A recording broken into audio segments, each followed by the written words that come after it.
Talofa lava, this is Pacific Waves from RNZ Pacific. I'm Susanna Suisuiki. Coming up, the Marshall Islands commemorates the 70th anniversary of the Castle Bravo nuclear test. Also, the Ministry of Foreign Affairs has traditionally been a ministry in which the key plays a major role in. Tonga's Prime Minister is urged to give up his ministerial portfolios. And later, we take a look at what's ahead for our Pacific sports teams.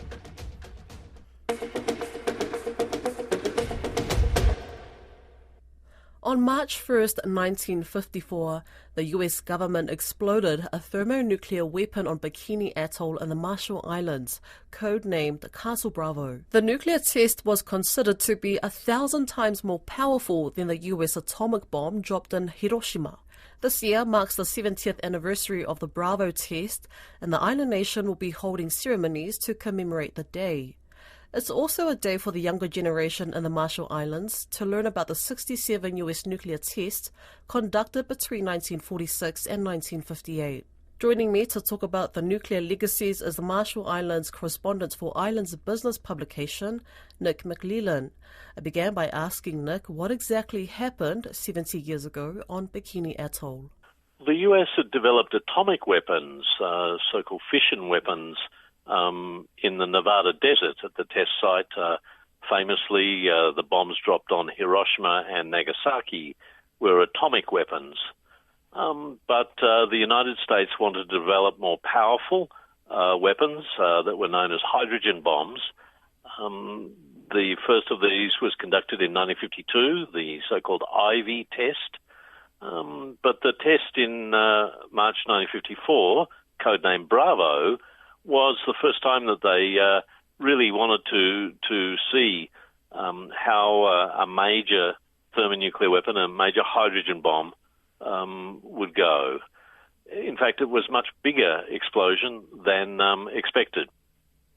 Scientists had predicted that they may get to the level of 3 or 4 megatons, which is the equivalent of a few million tons of TNT explosive. In fact, it was 15 megatons in explosive yield. That's about 1,000 times more powerful than the bomb that was dropped on Hiroshima by the United States in August 1945. And because of the size and scale of the detonation on Bikini Atoll, radioactive fallout spread from the mushroom cloud across pretty much every atoll in the Marshall Islands, but particularly the northern atolls that were in the line of the wind, blowing a plume of contaminated nuclear materials across the ocean and across the northern atolls. Why the Marshall Islands, though? Why did they choose to do those nuclear tests on Bikini Atoll? In those days, the United States military effectively governed the large part of Micronesia. After the Second World War, when American Marines and other military forces had fought their way through Micronesia towards Japan, the United Nations declared that there would be a strategic trusteeship governing the islands of Micronesia, and that trust territory of the Pacific Islands was administered by the United States. Immediately after the war, in 1946, the United States decided that it would be a suitable place to develop its nuclear arsenals. While testing had been conducted at Nevada, in the deserts of New Mexico, it was felt that this was an isolated place where more powerful weapons could be tested. Obviously, it wasn't empty. It wasn't a vast empty space. And just as the British and the French chose sites in the Pacific for Cold War nuclear testing, the United States conducted over time 67 tests on Bikini and Eniwetok atolls. They then, in 1962, conducted another 24 nuclear tests at Christmas Island. That's today part of the Republic of Kiribati, and that's where Britain had done its nuclear testing program once again for the hydrogen bomb. So this was a Cold War arms race, and the United States and other Western powers wanted to stay ahead of the Soviet Union, which was also developing its own nuclear arsenal. Has the US acknowledged the devastation that they've caused? There were significant steps forward when Marshall's moved to self-government in 1986.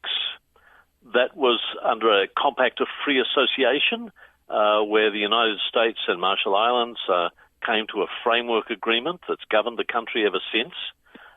This compact has just been renewed, although the US Congress has failed to provide the necessary funding to implement the pledges made to the people and government of the Marshall Islands. The compact had specific provisions to set up a trust fund for nuclear consequences, and a nuclear claims tribunal was established, and that operated throughout most of the 1990s. The Nuclear Claims Tribunal issued court rulings amounting to more than $2.3 billion US. That was for property damage, for damage to health, for loss of income and well-being, and particularly the irradiation of people's homes and home islands. Unfortunately, the money that was in the 1986 Compact Trust Fund was nowhere near enough to meet that level of damages. And although the Marshall Islands sought extra funding in a petition to the US Congress in the year 2000, the US authorities have failed signally for more than a quarter of a century to meet the full commitment to the people of the Marshall Islands that were judged by the Nuclear Claims Tribunal back in the 1990s, early 2000s. So why isn't the US fully addressing the nuclear issues? Well, I think there's a real problem, and it's not just the United States.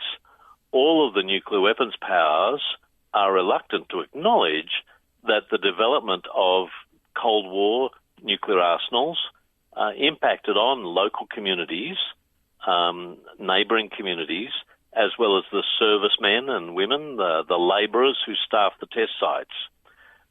Just before Christmas, on the 22nd of December, Kiribati and Kazakhstan both put forward a resolution to the UN General Assembly calling for assistance to nuclear survivors and remediation, environmental remediation of nuclear test sites. That resolution grew out of the 2021 Treaty on the Prohibition of Nuclear Weapons, the so-called Nuclear Ban Treaty. And it's shocking that the nuclear weapons states either abstained or voted against that resolution.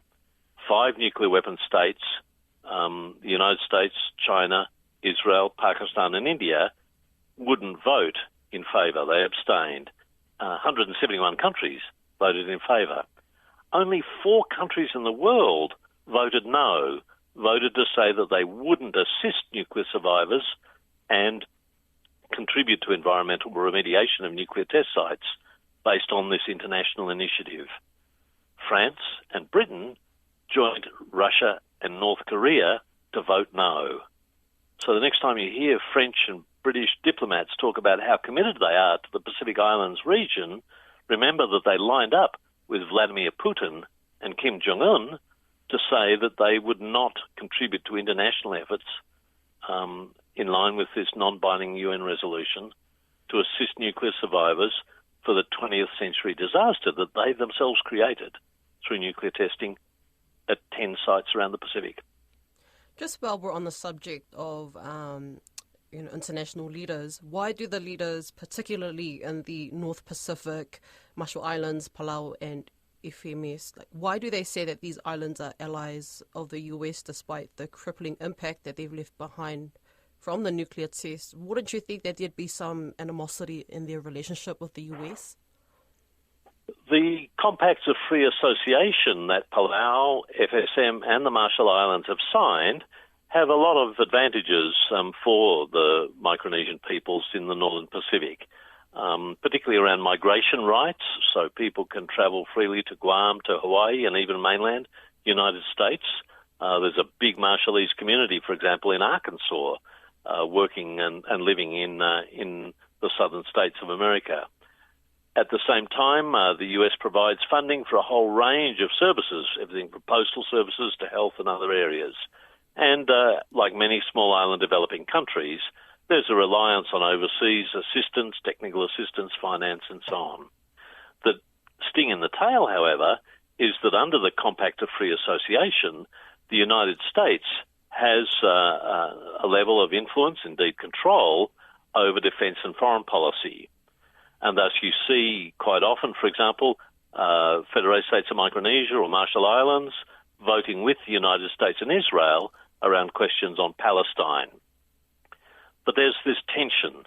Although the witnesses, direct witnesses to the tests have largely passed on, a younger generation is still grappling with problems of nuclear contamination, the danger that the so-called Runit Dome will leak radioactive isotopes into the marine environment, the health problems that have lingered, very high rates of thyroid cancer amongst women, many other health problems related to radiation exposure. These are ongoing problems, and the Marshall Islands has developed a national adaptation plan on climate change, and it draws the link explicitly between the nuclear legacies and concerns about rising sea levels that may leach radioactive materials into the marine environment. You say that there's ongoing problems that have been left behind from the nuclear test, but yet there's efforts to raise awareness around the health and environmental legacies. Why isn't the history of the nuclear test widely known across the Marshall Islands, despite the obvious impacts that you can see today? For a long time under American administration, the history of this stuff wasn't taught in the schools, and now there's great initiatives, say at the College of the Marshall Islands, and a body established just 5 years ago, 5 or 6 years ago, the Marshall Islands National Nuclear Commission. They've recognised that as the survivors, the direct witnesses of the tests during the 20th century have aged, become ill or died, there's a need to continue to explain this history, partly to address ongoing legacies and partly for a younger generation of Marshallese to think about the future. And that's why the 70th anniversary of the Bravo test on the 1st of March is such an important symbolic date. It's a time to reflect on the past and also look to the future. It's also a reminder that, there were more than 315 nuclear tests, countless nuclear experiments conducted at 10 sites around Oceania, including Australia, Kiribati, French Polynesia, Johnston Atoll, and as well as the Marshall Islands. These legacies are with us, and we're entering a new nuclear era where Japan is dumping treated radioactive wastewater from the Fukushima plant into the Pacific Ocean, where Australia is about to purchase nuclear submarines under the AUKUS Pact, and where all the major weapon states are modernising and upgrading their nuclear arsenals. Although the testing finished in 1996 in the Pacific after 50 years, the legacies are still there, the radioactive legacies, the health and environmental legacies are still there, but the nuclear issue is still on the regional agenda.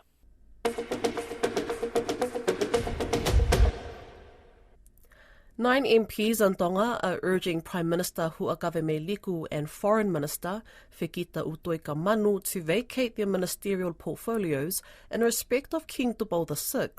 All 9 of the MPs are noble representatives. It comes a month after King Tupou expressed his loss of confidence in the ministerial portfolios of the Prime Minister and his Foreign Minister. No reason was given for the King's decision, leaving it open to public speculation.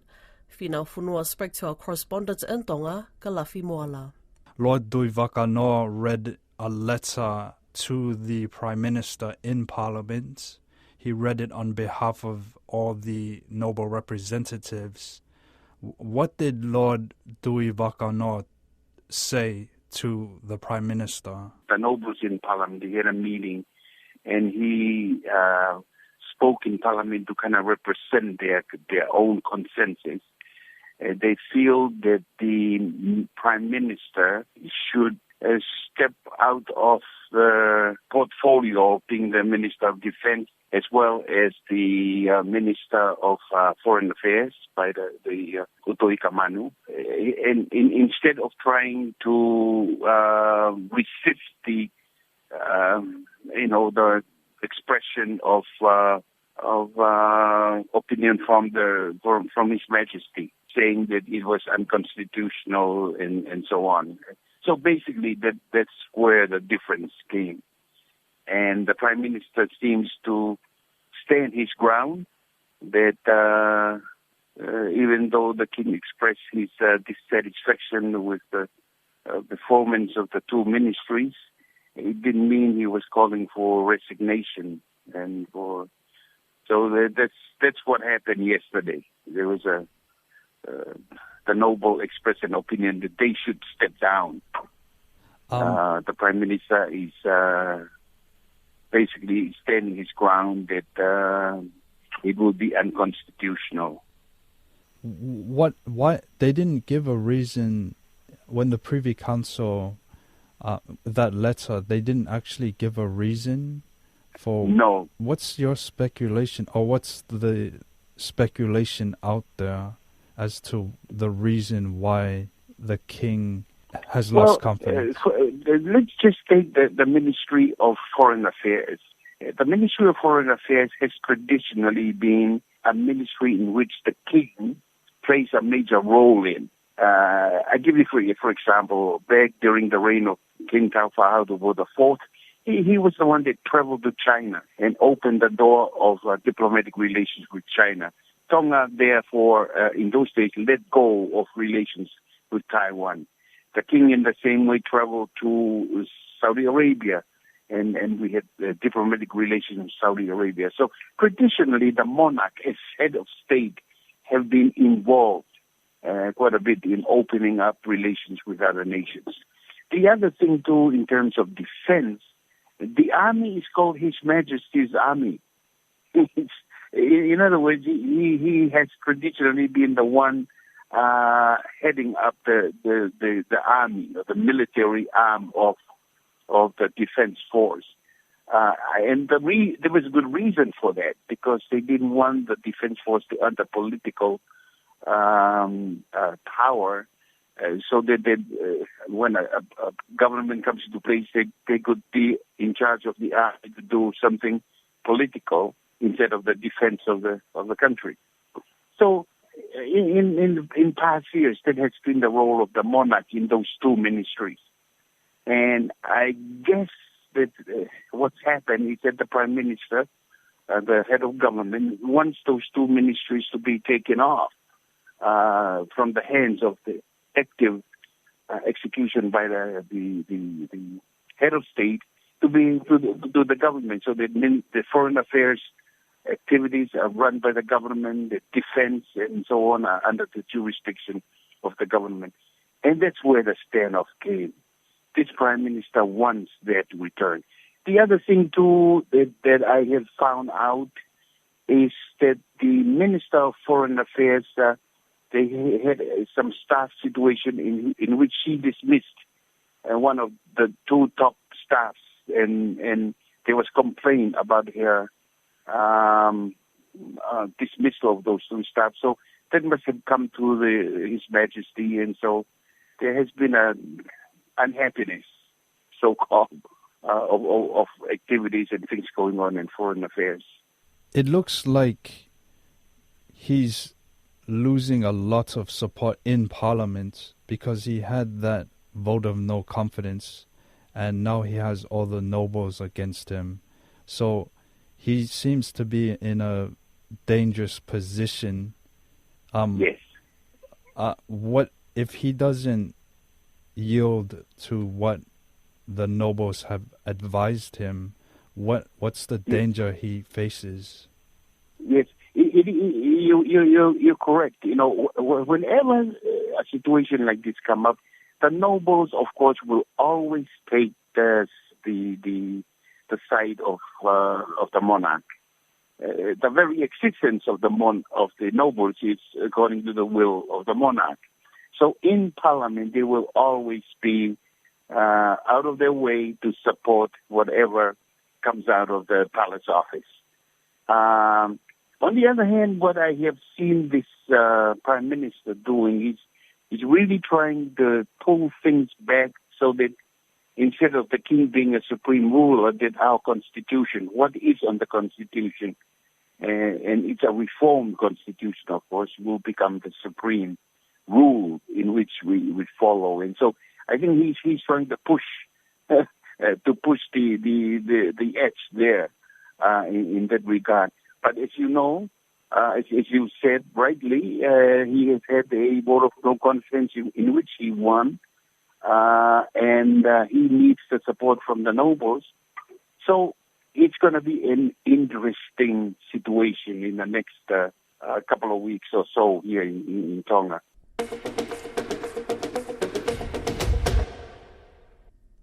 The Papua New Guinea government is finally moving to resolve fuel shortages, which have plagued the country for more than a year. Puma Energy has been struggling to bring enough fuel to meet demand. The government has announced that it will institute emergency legislation and move to end the near monopoly enjoyed by Puma. Don Wiseman spoke with our PNG correspondent, Scott Waire. The country, as you and I have discussed on a number of occasions, has been experiencing severe fuel issues now for well over a year. And now, finally, the government has stepped in. It's going to invoke sections of the Essential Services Act to try and ameliorate the situation. What will they actually do? The Essential Services Act covers essential services, and one of them being fuel. So in any emergency circumstances that the government feels is necessary, the government can invoke those sections of the Act in order to compel whoever is the subject of that imposition to comply with government requirements. So in this case, it's Puma Energy. Basically, the government says that Puma Energy must continue to supply the fuel, and it lists a set of measures that Puma Energy should comply with the government. Now, I asked the Prime Minister yesterday what the possible penalties are if Puma doesn't comply with the directions, and the Prime Minister said the penalties range from anything between millions of kina to tens of millions of kina. Now, it includes the use of Puma Energy's Napa refinery and related infrastructure for other suppliers to use to store fuel. They've also appointed the Deputy Prime Minister, John Rosso, as the team leader of the task force. Now, he's done that previously on one occasion where he was used to intervene to resolve an urgent fuel crisis back then.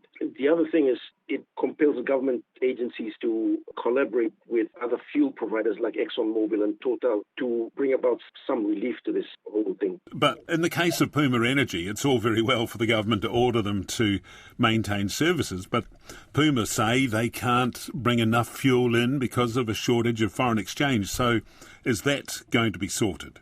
Yeah, the central bank has, on various occasions, whenever there's a request, it has been able to provide only $25 million. And the opposition yesterday said if Puma Energy cannot supply more than that, then it should reduce its business to the value of $25 million and then scale down and eventually sell out and leave. That's basically it. But this tussle between Puma Energy and the central bank is continuing. As someone put it yesterday, they've basically agreed to disagree on the issue. So this task force headed by the Deputy Prime Minister will hopefully bring about some compromise in this situation. There's no absolute certainty that it will, though. No, there's no real certainty. I mean, yesterday on the political front, the Prime Minister blamed the former Energy Minister, Karen Gakua, for not progressing and helping the situation to improve. And immediately after that, the opposition held a news conference. I asked Karen Gakua, basically told Karen Gakua that the Prime Minister blamed you for not progressing this issue. And he said the solutions were presented to government before he left government. And there's a short-term solution and a long-term solution. And the short-term solution was for the construction of a temporary facility for fuel storage outside of Port Moresby. Now that's being done. The other measure that the government announced was for Kumu Petroleum, the government energy company, to also buy and stock fuel. Now, they may probably be using this temporary facility that they're building outside of Port Moresby.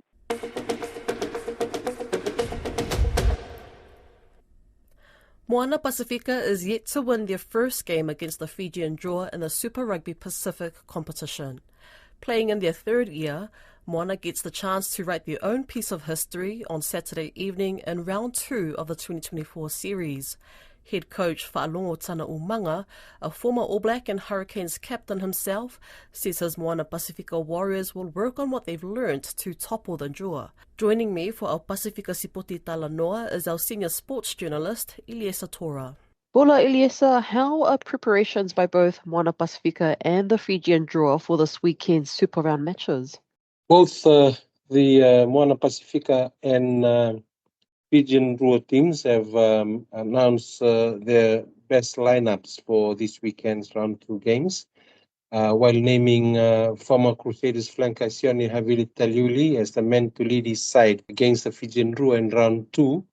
Coach Tana Umanga has said that Talitui would be a good leader on the field as he gives players confidence. Unfortunately for Moana and their head coach, there are some key players like Captain James Lay, who are injured and will miss the game. But good news for them is former Wallabies, Christian Lelefano and Sekope Kepu are back in the 23-day match squad, and they should be starting off the bench. Fijian Drua Chief Executive Mark Evans told the media in Nandi on Thursday that Drua cannot underestimate Moana Pasifika. And he said that the team's loss to the Blues last week has given the players a taste of the standard they need to be at for the remainder of the season. And he says that it's going to be a tough game, and there aren't any easy games in the Super Rugby Pacific competition. Drua captain Melinder Nalangi also said that they've had to do a lot of work, especially after the loss to the Blues last weekend, and looked at areas, including the set pieces, which are critical for them to rectify before they face Moana Pasifika. It's going to be an interesting game with both teams, of course, looking for their first win in the competition this year, and Moana having started well and finishing off in the top 8 on the points table after the first round would surely be trying to maintain that consistency as they go into the second round this weekend. Fiji and Samoa are both participating again at the Las Vegas leg of the World Rugby 7 series. What are their chances of improving their results this weekend? Well, certainly a lot of challenge for both Fiji and the Samoan men's team, and of course Fijiana. Getting into Las Vegas this weekend. Last weekend, both the men's teams, Fiji and Samoa, lost out in the quarterfinal, and so did Fijiana in the women's competition. For Fiji, it's going to be a tough weekend for coach Ben Gollings, because at home, the Prime Minister, Sitiveni Rabuka, who's also the patron of Fiji Rugby Union, has called for the Fiji Rugby Union to rectify what he says is a big problem, that the Fiji men's team hasn't won any major sevens tournament title on the World Rugby Series in the last 18 rounds of games. And that is a big worry for Coach Ben Gollings, with the Fiji Minister of Sports also joining the bandwagon, Chesisa Ukuru, calling for the Fiji Rugby Union to seriously work on rectifying what's happening and try and get the Flying Fijian Sevens team to win a tournament title before the Olympic Games. Samoa, of course, also looking to get a win in the series this year, and Brian Lima and his players will have to try and get out of the bottom 4 on the points table. So that means they must win their quarterfinal game if they qualify, and win the quarterfinal and get into the semifinal, so they can get more points and move out of the bottom 4. In Las Vegas this weekend, Samoa are pooled with New Zealand, America, and Australia in Pool B, which is a very tough pool. And in Pool C, France, Fiji, Great Britain, and Canada in there. The Fijiana women also have a tough pool with New Zealand, South Africa, and Brazil in Pool A. So a lot of interest, going to be a focus on the weekend events at Las Vegas, and hopefully our Pacific teams come through. And just to wrap up Aotearoa, what are some of the other big sports events in the Pacific region that's happening this week? I think the bigger ones are happening out in Fiji, where the National Soccer League, Fiji Football Association National Soccer League, are going into the third round, and so is the Fiji Rugby Union competition for both men and women in the different grades and levels of competition, going into the second round. One of the biggest things that's also happening this weekend is the participation of players of Pasifika heritage in National Rugby League teams right across Australia, and of course 2 matches happening out there in the United States of America also this weekend. And of course there are other sports events that are happening in Vanuatu, beach volleyball, Cook Islands with football, rugby league, and touch rugby, and out there in Palau and Nauru, where AFL is also getting into some competition this weekend. That's Pacific Waves for today. To listen back, head over to rnzi.com/programs. We're also on Spotify, Apple and iHeartRadio. From myself and the RNZ Pacific team, till 5 soifua.